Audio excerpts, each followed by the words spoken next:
I'm all for finding the best possible solution for the lowest possible dollar amount. And that's what I would hope you would expect out of your experience working with an architect. The idea that we're not just here to spend your money. That's how we're thought of sometimes, but we're actually here to help you save money. From cornfields to high-rises, office to industrial, houses to hotels, and every other asset class in real estate, we cover the people, the projects, and the profit.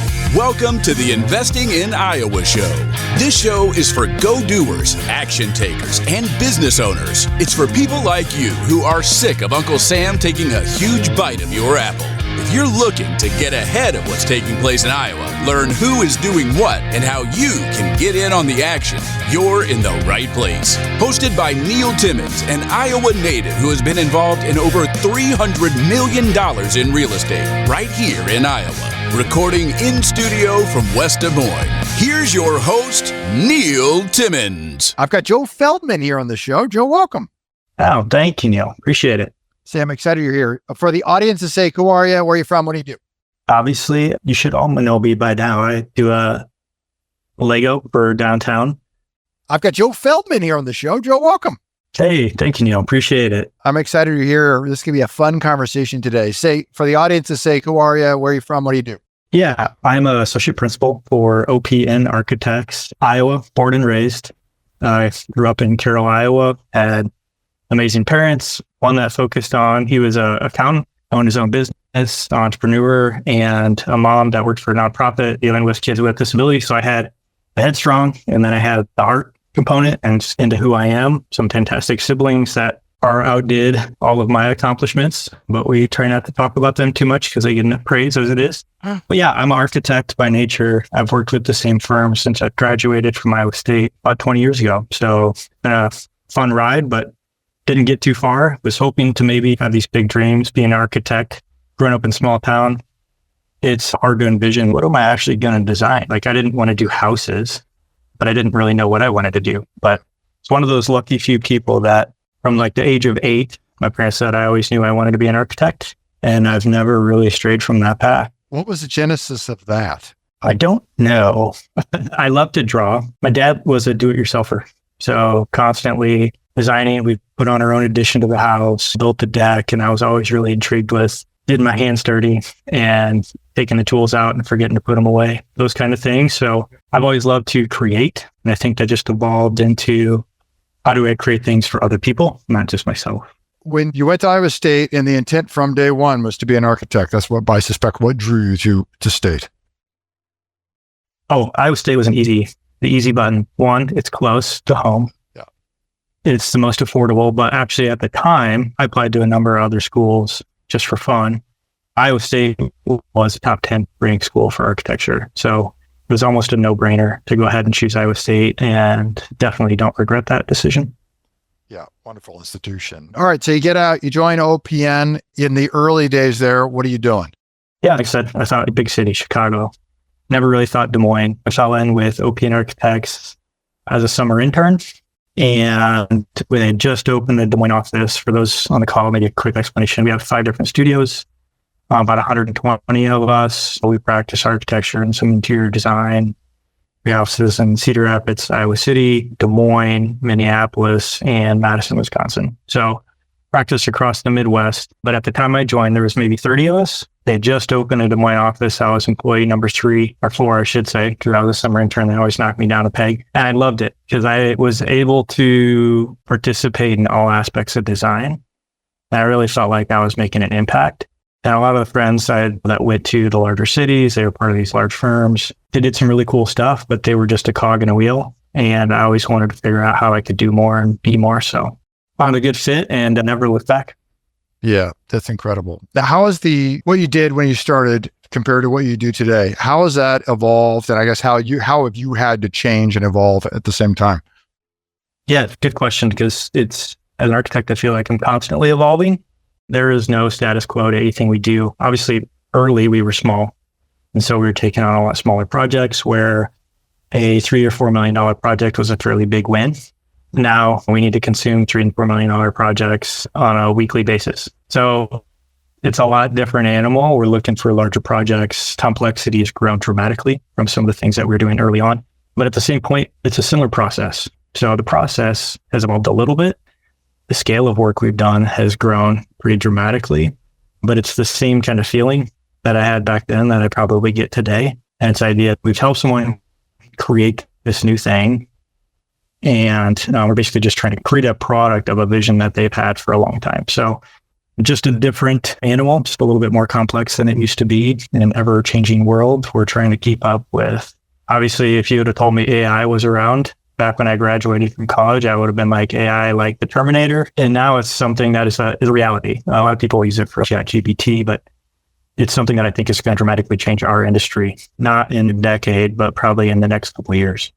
I'll come back to AI in just a sec, but I want to go back. It's changing, always changing. Right. I want to go back to something you said, that things are evolving and becoming more complex. Look at a set of drawings that was generated 20 years ago, 30 years ago. It's probably half the amount of drawings, a third or a quarter amount of the drawings that we're actually producing today, because we have these tools that can do it. So we're able to design down to a greater detail and be able to hand over a more integrated set of documents to contractors, to owners to review, far more than they ever used to be in the past. So the tools we have are fantastic, but they are a lot more complex. We don't just design 2D CAD stuff anymore. Everything is going to be three-dimensionally designed and reviewed. So yeah, it's just more complex than it's ever been, but it's fun. How do you see AI impacting what it is that you do? Oh, there's, I think, a lot of directions it's going to go. I think as architects, we are not overly fearful that it's coming for our job, simply because we are somewhat of a art and science combined. We also have to listen and provide empathy with owners. We have to understand what it is they actually want and then figure out a solution. And there's never really one possible solution. We navigate hundreds of different solutions that could be successful. AI is going to help us maybe get there a little bit faster, be able to generate ideas faster. There are systems out there today that help with programming, whether that's healthcare in rooms or multifamily, rental units, hotels, you name it. You can plug in programs and it can basically generate 100 different floor plans for you, where 99 of them might be really bad. Right. It's not going to give you the perfect solution. And that's where I think we're always going to be involved. But it is shortcutting some of our day-to-day tasks. And I think that's going to be probably the biggest impact to us over the next probably just 2 or 3 years. All right. So let's say a client or potential client comes to you. I suspect, so correct me here, I suspect somebody comes and they have an idea, they got a business plan behind it, which generally means either they're an investor and they're going to go do something and ultimately lease that property typically, or they're a user and it has to be functional for their specific use. Is that fair to say that what you do falls into one of those two categories? Oh yeah. Even beyond that, I have everything from a facilities assessment. Tell me what's wrong with what I have, to I have this idea. I don't even know how big it wants to be yet, but I have this concept. So we can help navigate a process with them to create both like a program. Say I wanted to start a restaurant. I don't really know how big it is, but I have this idea. So we start asking, architects are just really good at asking more questions and then sitting back and listening for a job, and then create a document, whether that's a drawing, an image, Excel spreadsheet, that helps someone make better informed decisions. So yeah, our job is to jump on board at any given moment.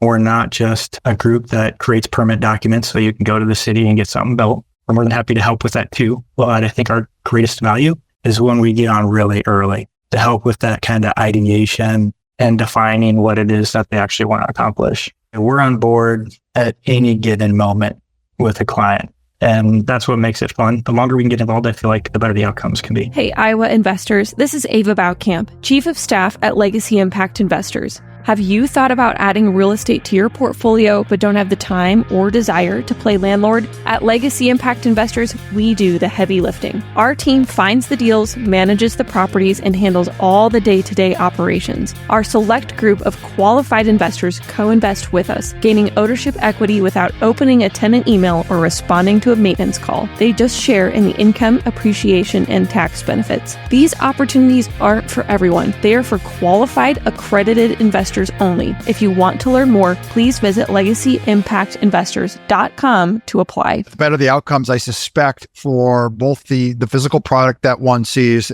also probably the cost associated with that physical product, because being there early gives you plenty of time to plan, to flush a number of things out that you're going to execute on. Oh, yes. This is one of those careers, and some architects are also developers, investors, where my job is basically to spend your money. And I take that very seriously. Like I said, I grew up an accountant, and I was probably a little too frugal. I was always in those purse strings. And I think I've taken that into a lot of the projects.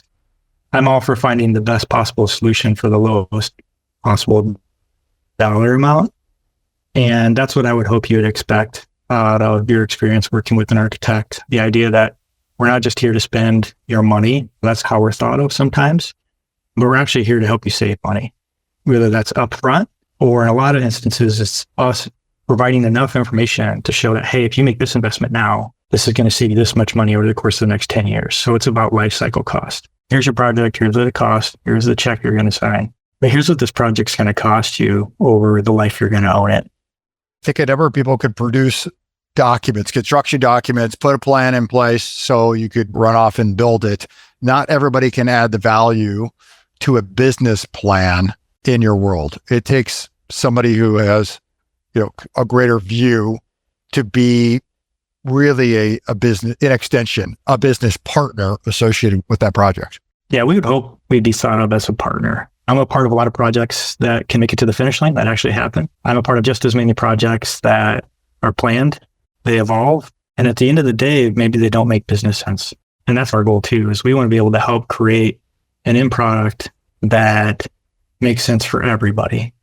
Some of the recent projects, I was working with some commercial brokers that were looking at a historic space downtown Des Moines, and they had a great opportunity. They had tenants looking at it. They wanted to create the space, and we put together a set of documents, that we can get priced out. And at the end of the day, didn't quite cut it, right? It didn't make business sense, but we're just a partner along for that ride to help them make those better decisions. And we're more than happy to get involved in those projects as well. Yeah, that's interesting. How has the fact that interest rates ran up, practically doubled in a short period of time, how did that impact exactly what you just said, that some projects just don't pencil? During that period of time, was that rampant in your world? What did you experience? Yes, OPN, we're a general practice firm. We do lots of projects across a large spectrum, and we use that opportunity to be able to pivot depending on what the economy is telling us. So that helps us. We don't have the major swings that if I just did multifamily, I'd probably be in trouble at certain periods of time over the last 20 years. Correct. We do a lot of public work. We also do a lot of private work. Everything from down over 1 million square feet for principal downtown. One of the most fun projects I worked on was Cross Gateway Center. And then right across town, all the courthouse projects for Polk County. Yeah. So I got public, we got private. We work with K-12, higher education. So we navigate an ever-changing economic market. As one goes up, usually the other goes down. And most recently, the private stuff has fallen off quite a bit in our world. Not everyone's building new office space. Where that used to float potentially 75, 80% of our workload, it's probably flipped. And the public stuff has been an area of higher focus. That's fire stations, public safety, libraries, city halls, you name it. I think at this given time, we're probably working with almost every metro city. Within the last couple of years, that's Clive in a city hall space, Johnston Town Center, and City Hall. We're working with Grimes, Waukee Public Safety, Bondurant. So obviously our angle has shifted a little bit. And I think that is because not so much the most current interest rates, but COVID took a big dive on some of the more private projects. And the things that are quite prevalent in the Des Moines market were industrial, warehouse, data centers, and then some multifamily. And those were areas, even though we're general practice, if you weren't already in the data center game a long time ago, it's not one that you just jump in, especially with the big players that do that kind of stuff. So we missed a little bit on that. And the multifamily has actually helped quite a bit. Again, our Eastern Iowa office, so a lot of Iowa City, Cedar Rapids. But in our central Des Moines market, that's an area that we hadn't been as busy with, simply because Developers already have certain partners, and some of those developers are coming from outside of our market to invest their dollars here, which is amazing. I'll take it all they want. But we don't have those same partnerships with them yet. So we've been relying heavily on public. What we're hearing is we think the private stuff, there's some pent up energy there and some capital that hopefully as interest rates start to tick down, that money comes back out to play. And we're hoping that some of that changes over the next 6 months to a year. We're watching it very closely. I know I listened to a previous episode, Jack Esser is a buddy of mine. They were talking about Architectural Billings Index. And as much as I like contractors talking about our stuff, I feel like I maybe could add a little bit more context. Architectural Billings Index, it's basically if it's above 50, that means we're doing good. If it's below 50, that means there's a dip in inquiries. So the Architectural Billings Index tracks how many new project inquiries a firm is taking in. So if it's above 50, that means we're tracking more new projects. And if it's below 50, we're tracking fewer and fewer projects. Right now, over the last year and a half, we've been tracking below that 50 mark, which means there's a little less work out there in our world, which is just a little bit more difficult to navigate. We fight over projects a little bit more than we used to. Everyone's got to sharpen their pencils a little bit more than they had in the past. And sometimes we just got to flip over more rocks and see what's out there. Create projects all by ourselves would be fantastic. We were the developer, but we're willing to work alongside some of the developers and be good partners. A lot of times we're willing to take on some risk on the front end to see if deals can actually be made. It's been a fun process. Like I said, we're always changing. We're always evolving. One of the things I think is interesting about the Architectural Billing Index is that you guys ultimately lead, meaning if it's slow today, nothing's going in the ground in 12 months from now. And if things pick up today, it gives us a pretty good indication that development is moving in an increased fashion in that direction. I think there's some things that could be done there from the investors' world to give thought to how to best use the information that's there. I know you referenced Jack Esser, episode 34 for the audience, in case you want to go back and check that out. He's on the construction side. He's on the building side. They're looking at that to try to predict what's coming down the pipeline. Because, Joe, if you're not billing for it, he's not going to build it. Outside of a few industries, things are just a little bit slow right now. That is probably a precursor to what it's going to be like in 12 months to 18 months on the construction side. Like you said, a large chunk of our projects right now, planning. They're either master planning, trying to figure out what are we going to do next once the revenue streams are able to change and things become a little bit more favorable. So just because we're doing a bunch of projects and sometimes they're leaders, they're little things, studies that we potentially lose a little money on. At the end of the day, we hope they pay off in the long run. So hopefully it's not, I don't want people to take it as all doom and gloom. It's not just the way that we approach projects right now is probably just a little bit different than it had been in the past. Developers who are building a project, let's call it on the investment side of the equation, not a user operator. The people you've dealt with over the course of your whole career, the best, where do they get it right? And then the other side of that is who gets it wrong, meaning what separates those two when they're executing on a project? Oh, that's a good question. I don't think you've been asked that, so that's really good. Appreciate it, Neil. The ones that I think do it right are the ones that can appreciate more than just right here, right now, moment in time. And those that have a little bit longer, they're able to peek their head up just a little bit. Some get their head down really fast and can only see short-term gains instead of potential long-term assets. And as an architect, I take a huge responsibility in whatever we're creating or designing for somebody. I don't want it to be short-lived. A lot of money, a lot of capital, a lot of time, energy, and effort goes into a new project. I want to make sure it's going to last. And so those that take a little bit more time to think about the long term on a project, I think are the ones that do a little bit better. And the other side of that too, just because I've been a lot more involved in public projects, the ones that create a better impact on their community, the ones that think of a project more as beyond just this building, how can it be about placemaking? Those projects, I think, drive a lot more surrounding projects to come alongside. I think of, I live in Prairie Trail. The reason I moved here is because of the idea of the district, walkable community, and all the other things that come alongside of it. We were fortunate to be a part of some of the early things out in the district with the new library. And we love it. You build this one thing and then it grows into this even bigger thing. It's about placemaking.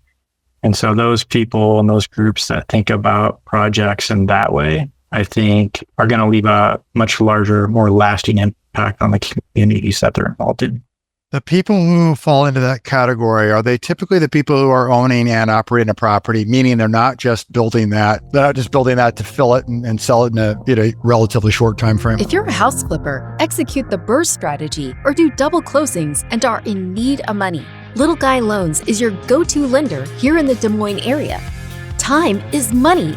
Loan approvals in 24 hours, closings in 5 days. Little Guy Loans was founded by Neil Timmins, an investor just like you. Since he has been in over 10,000 homes in Des Moines, there's never an appraisal. Houses, multifamily, and commercial property loans up to $1 million. Check out www.littleguyloans.com. I wouldn't say the majority, but obviously those that know they're going to hold on to an asset for a long period of time are willing to play the long game. They obviously fall into that category. I really hope they would. But I think there's a lot of really great developers. I think the market here in Des Moines, I'd just look around at what Des Moines has done in the last 20 years. There's a reason I stuck around, right? Like when I first came to Des Moines, the way people thought of it was a little bit different than it is today.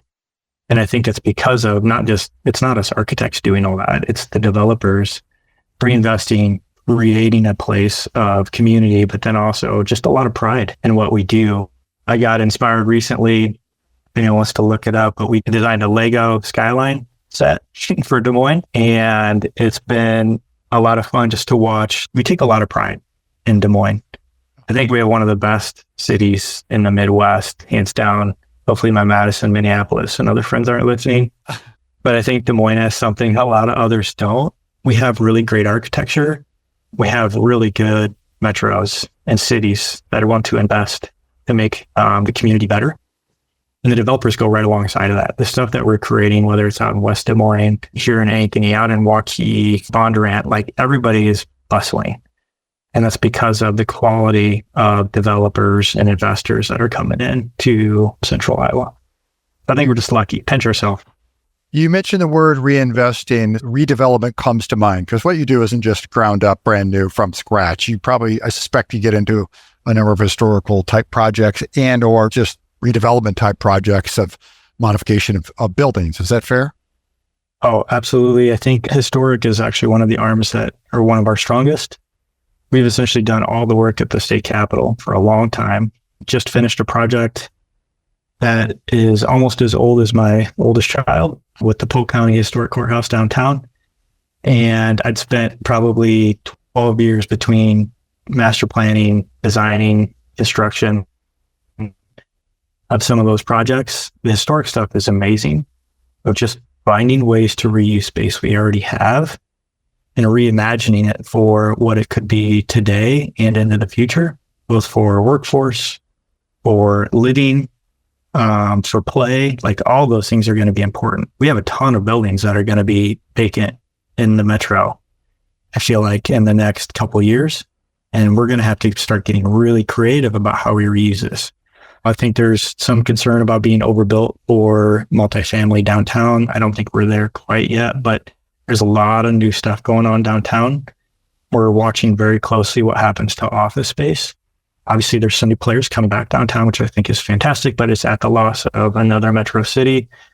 I'd rather find ways to bring in outside groups, maybe outside of Iowa, to come look at the buildings, spaces we have, and the environment that we have here in Iowa from an economic standpoint, I think is appealing to a lot of our neighbors. So I think we're on the right foot there. I get a little nervous, though, that we're going to have a lot of empty spaces in downtown and constantly trying to think of how we can reimagine them. Yeah, it's a unique challenge in the central business districts, not just Des Moines, but all across the country, specifically in office because of what's taking place on the backside of COVID. It does become uniquely different and a unique challenge for developers and architects to figure out how to solve that riddle. And without just like making things up, it's office space, which we know is changing, evolving, totally different than it was 5 years ago. And a lot of people say the answer is multifamily. heard a few of the other podcasts that you've done too, that we can't turn these large floor plate offices into multifamily. It just doesn't work that way. So we're going to have to rethink how we can use these spaces in a different way. Obviously, architects are always up for the challenge. That's our job. We like to think outside the box. We just like to partner up and work alongside the developers that are willing to like let our creative wheels spin every once in a while. Yeah. But yeah, they're fun processes to be a part of. But throw a curveball at you, okay? Yes, please. It's my understanding from research over years that attorneys are the least likely of all professions to build their own house, meaning to construct, build from scratch. That's because they know exactly what they're worth per hour and how many hours it takes to go into a new construction build. It's my understanding that architects are the second least likely to construct their own house. That's because they can dream up way bigger things than what their money could ever spend. What say you? Fair. Our money doesn't go as far as maybe attorneys would or others. But that said, like I do live in a house that I did design, but the caveat is I probably limited my budget way too much. Everyone at a point in time thinks, oh, I'm just stretching it a little too far. Yep. And then 5 or 6 years down the road, when you're in maybe a slightly better place, you're like, I could have built a little bit differently than I had up front. That said, I have no purpose to move. I love where I am. I love our neighborhood. Like I said, I'm in Prairie Trail up in Ankeny. I live next to a school. I got one in elementary school where I get to walk them across the street. Life in Iowa can be pretty darn good. Yes, I did design my own house, but it's not what I would have normally designed. There's covenants and all that fun stuff that architects have to deal with sometimes. Yep. If I were to do this out in the woods somewhere, it'd probably look a lot different than it does on this suburban street. But yeah, interesting question. I don't do residential a lot. And I say that, and then I have to quickly say, but I have helped my mother-in-law and my sister and my brother. Like, I've helped all these people with house plans and other things, but it's not really my main focus for sure. That's totally fair. Joe, you ready for the final 3 questions? Yeah, let's do it. One piece of advice that you'd give your 20-year-old self, what would it be? So I'm going to do the 2-parter. One's college age. What would I have done differently? One, I always showed up to class. It was ingrained in me really early. My dad was definitely you work hard for everything, take advantage of every moment you have. The problem I had as a 20-year-old is I thought I knew everything. It wasn't until like shortly after I quickly learned that you can't possibly know everything. And I wish I would have embraced a learning mindset a lot earlier in my career. People always think they're looking to the architect, or at least I thought this growing up, to have a solution for them. They're the ones providing the solution. And what I've learned over the course of my career is we're just helping navigate someone else creating a solution. Our job is to help them do that and not just come up with the solution for them. Listening better, assuming I don't know everything, is probably my answer to that. What I wish I could have told my 20-year-old self a long time ago is be more curious, listen more, learn more. 2 books that changed your life. Oh, so I love books, but I'm one of those nerdy ones where I only read books about leadership or attempting to make yourself better. The beauty of those books, and I'm not going to tell you 2, but I might give you 2 authors instead. I love Simon Sinek and Adam Grant, and any of their books are fantastic. But having one of those leadership type books always in front of me, whether I pick it up, read a chapter of it, set it down for a month, pick up a different one. At any one time, there's probably 4 books on my nightstand, and depending on my mood, I might read one or the other. And I think it's just the idea of reading those kind of books put me in a different mindset myself. Not that I have one book I lean on to say, hey, this was fantastic, by Angela Duckworth, great book, and I can pull chapters out of it, and I love it. And I love being able to put books in front of some of my staff as well. Hey, I think this one is going to be great. Someone did that for me a long time ago, and that kind of kicked off my love for just reading and consuming those leadership books. If you were cast away on an island, you could only get 3 pieces of data about your business each and every month. What 3 things must you every month to know how your business is running? Revenue. So we do everything by tracking our revenue in the door. And the next thing is prospects. So we're always tracking potential projects, prospects on projects, and what that does for our bottom line every month. And the other is scheduling. That's one good thing to have revenue, but I'll tell you, we are a service industry. We're not just transactional. we have to provide a service. And if those things all happen at the same time, being able to manage the scheduling side of projects is really important. So we can get the right team put together for the right project. Timing is quite critical to do that really well. So I would say those three things. From a business perspective, I would hope my family can be on this island with me. That would be even better. Absolutely. But business-wise, to do that, maybe if I could stretch it and be like, hey, if I could have one more thing, I'd love to know how my Iowa State teams are doing. For right now, I feel like we're flying pretty high. So I'd want to definitely keep track of those guys and girls. It's been an amazing year all across the board at Ames. Yeah. So it's a fun fall. It's tremendous. And hopefully that continues here all the way through the balance of the year. Joe, I've really enjoyed this conversation. I've certainly learned some things about the architectural world that I did not know. For people who want to find you, they want to follow you, they want to connect with you, where can they go? What should they do? You'd think I'd be able to connect more being apparently on the cusp of being a millennial, but I'd say obviously opnarchitects.com, our website. Obviously I'm on LinkedIn. You can find me, Joe Feldmann. You can probably read about my little Lego story. And Facebook, Instagram, I have them. Don't follow them that much. Just on the tail end of all that stuff was important. But yeah, I'd say that find me on LinkedIn is probably the easiest place. We'll put the links below in the show notes for everybody. Joe, I sincerely appreciate you taking the time to connect. Love it. These episodes are fantastic. I love listening. Keep it up. Thanks for listening. If you're enjoying the show, may I ask a favor of you? Naturally, subscribe so you never miss an episode. But would you rate and leave an honest written review on Apple Podcasts? It does a lot for us here at the show, and I appreciate reading your thoughts. Great guests make for a great show. If you know of another Iowan who would be a great guest, or you yourself have interest in being a guest, well, get on our radar. Visit Investing in Iowa to fill out an application or recommend a guest. And if you want to connect with me one-on-one, go to LegacyImpactInvestors.com. Click on the Invest With Us button in the top right corner, and there you can pick a time for the two of us to get on the calendar and connect. Until next time, keep investing in Iowa.